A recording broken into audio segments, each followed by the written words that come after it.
Hey, welcome back to another week on the vlog.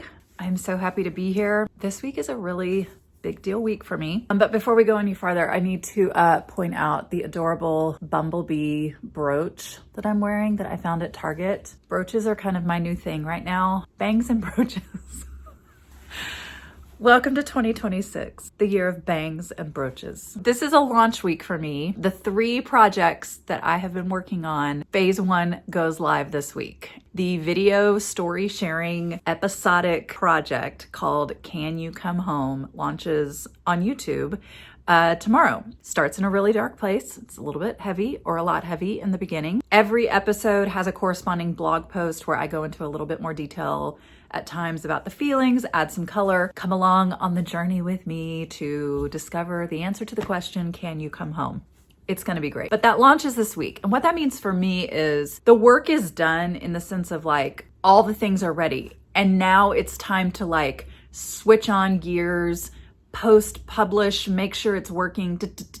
And the first time that you do something like that for any given project, I find there are hiccups along the way or things I didn't think ahead enough on or something, and I just don't realize that I need to know until I need to know it. Once I step into it and once it's officially going, the workflows will continue to become second nature, and I'm excited for that. But this week is a big week of celebration. It's also a big week of feeling very exposed. These stories are no joke, particularly in the beginning. It is sharing one of the most, if not the most, traumatic part of my entire life. It's just been really difficult to go back and tell those stories because I feel the feelings all over again. But we're gonna do it. I'm gonna rip the Band-Aid off and do it. Do I look like Julie Andrews in The Sound of Music? Look like I have that little bob that she has in The Sound of Music. Shout out to Maria. In other smaller news, I have decided that I want to start retraining myself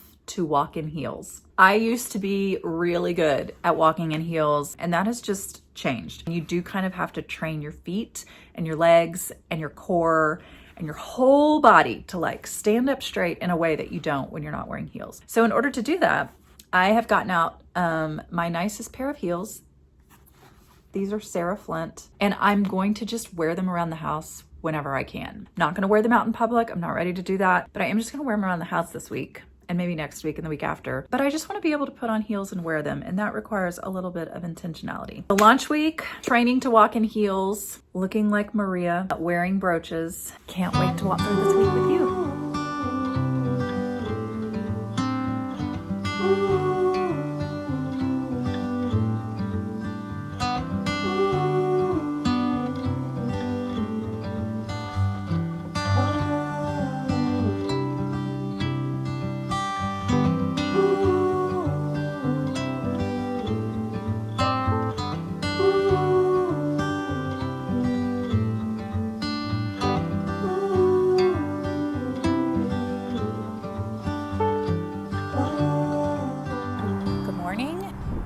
Tuesday. It is launch day. I got up kind of earlier than I normally do. Basically, I was like looking at the videos to make sure they were live and in the right order and nothing was glitching out. And then I posted the corresponding blog post, which links to the video, and the video links to the blog post. And then I updated things like my link tree and bio. Like I said yesterday, flipping on these switches that have been ready and waiting for several weeks. At some point, you gotta get in there and flip it all on. And then I did all of my social media kind of like promoting posting where I had a clip of it, I had the link to the video, I had the link to the blog post, blah, blah, blah. And now we walk away. I'm not gonna interact with anything until later this evening because I need some space from it. And not that I think anything bad is gonna happen, but you never know, and it's the not knowing that messes with my head. I put a breakfast sandwich in the oven before I left my house because in my experience, nervous energy requires a lot of calories, and I feel really hungry. I am washing my towels. I think I'm gonna change my sheets. And then I have a full slate of regularly scheduled work that I need to do today. I will check back in at the end of the day, but I'm gonna go walk and change my sheets and eat a breakfast and do some work and try to have a normal day.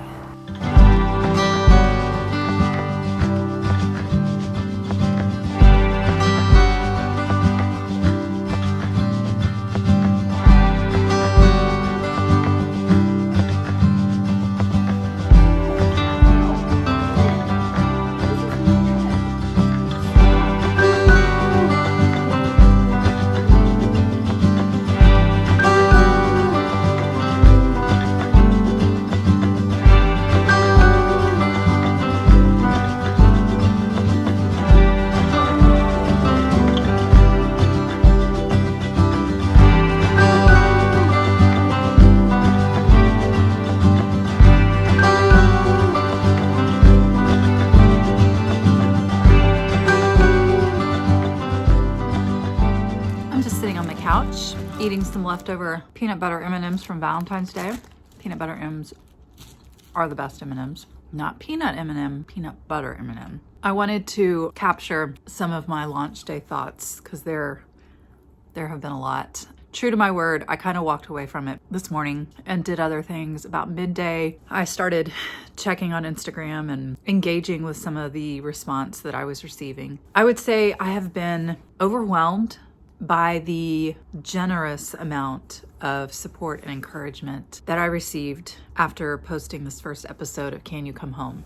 And I'm not talking about just kind of like pat on the back, good job, although there was some of that and that felt good, of course. But the thing that has kind of like floored me today, in my mind, there's like these two categories of responses that I didn't anticipate. One is a direct result of vulnerability, which is connection. Vulnerability always breeds connection and closeness. And sure enough, I have received a number of messages from people sharing with me parts of their own story that they found relatable once hearing mine. And there is something about sharing our vulnerability that allows other people to share theirs. And that may be one of the most beautiful things I can imagine. And that is precious. That is honestly maybe one of the best parts of the internet, if I'm honest, because while it can happen person to person, I am interacting with people that I would never see in person were it not for the internet. I take those comments and those messages so seriously. They aren't trite to me. They're not a bother to me. It's kind of the whole point.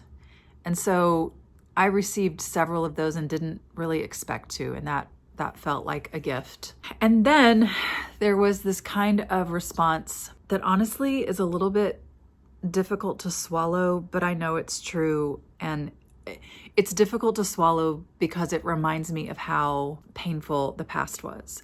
But probably 5 different people who I don't know very well, but who had interacted with me in person in one setting or another, told me that back when all of this was happening, but no one knew it was happening, they could tell just by looking at me that something was wrong. Good Lord, how compassionate of these people to be sensitive enough and tuned in enough to pick up on that. But second, I thought I was doing a really good job being normal at the time. I thought I had done a great job of hiding, of putting on the facade that everything was okay. And it turns out for the people that were paying attention or that were looking at it was clear as day, something was wrong.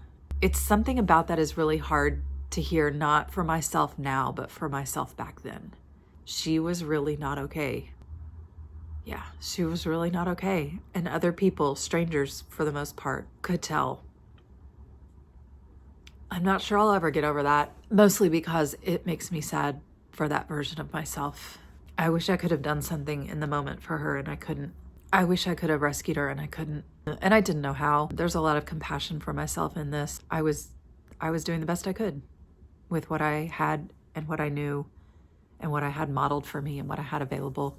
But man, I just wasn't expecting to be hit with that today to the degree that I was. I think what I recognized and what I realized about today is I was so focused on protecting this very vulnerable side of myself and exposing myself. I was doing a lot of this, like gearing up for some sort of backlash or response or negativity from individuals that might not be the biggest fan of what I'm doing. I was so guarded against that it literally did not occur to me that there might be beautiful things that would come today. And so I think that's why I feel a little overwhelmed by it, is I wasn't geared up for that. I was geared up for negativity. The positive response has kind of like stunned me a little bit. It also just feels really good to have this done and to have the wheels in motion and to have the Band-Aid ripped off of that first episode, because it wasn't easy. And to be fair, the next few are not easy, but they're easier than that one. I did it. It was a great launch day. I get to keep doing this every week. I'm really excited for the story to continue to unfold. There's so much more to tell. This first episode is not the point, but it is part of the story. A lot of big feelings on this Tuesday night. And with that, I'm going to sign off for tonight. Welcome to Thursday. No, you didn't miss a day. I did not open my camera app at all yesterday. Wednesday was a lay low kind of day for me, and I just took it because I needed it. So it's Thursday morning.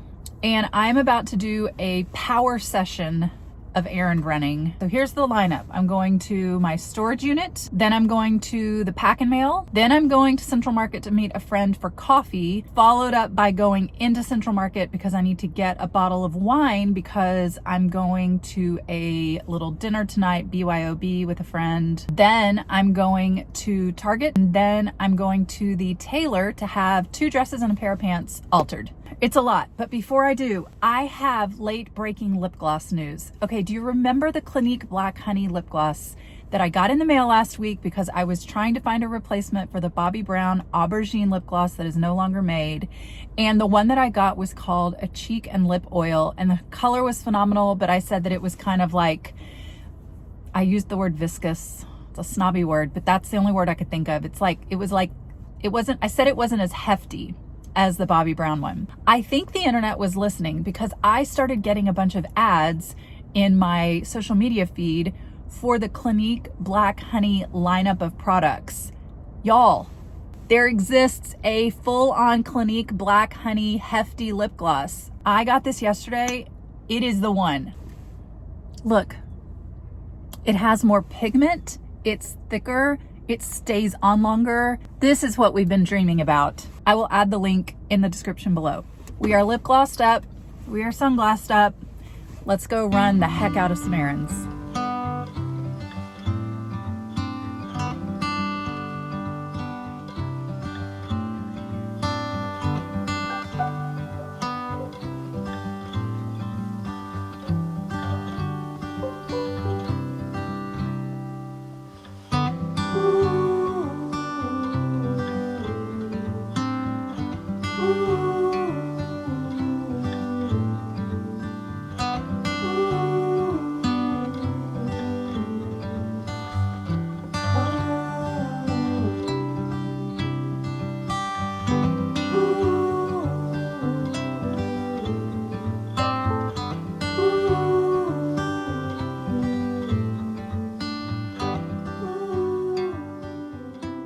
Hello, it is Friday afternoon. I want to quickly wrap things up here with you. Had a great week, had a great dinner last night with a friend of mine, and a very low-key day today. I am just sort of like coasting into the weekend. No big plans, no really hardcore agenda. I'm just finishing up some stuff here on my computer.